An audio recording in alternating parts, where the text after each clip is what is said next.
நாமத்துக்கு மகிமை உண்டாவதாக. இந்த நாளில் உடஞ்சி போய் சோர்ந்து போய் தள்ளார்ந்து போய் உட்கார்ந்துருக்கீங்களா?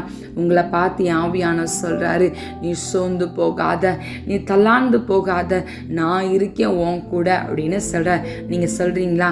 ஆமாம், இதே தான் நீங்கள் சொல்லிகிட்டே இருக்கீங்க, ஆனால் என் வாழ்க்கையில் ஒரு நன்மை நடக்க மாட்டுதே அப்படின்னு சொல்லிட்டு இருக்கீங்களா?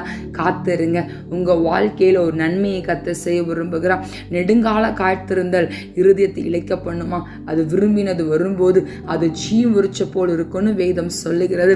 நெடுங்காலமாக சில காரியங்களை குறித்து நீங்கள் காத்து கொண்டு இருக்கலாம். குழந்தை பாக்கியத்துக்காய் காத்து கொண்டு இருக்கலாம், திருமண காலத்துக்காய் நீங்கள் காத்து கொண்டு இருக்கலாம், இல்லைன்னா ஏதோ ஒரு வேலை செய்யணும், ஒரு தொழில் செய்யணும், வீடு கட்டணும்னு நினச்சி உட்கார்ந்து இருக்கலாம்.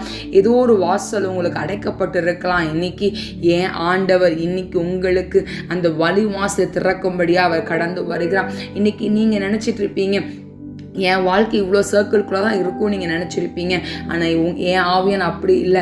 நீங்கள் வச்ச சர்க்கிளுக்குள்ளே நீங்கள் இருக்கல.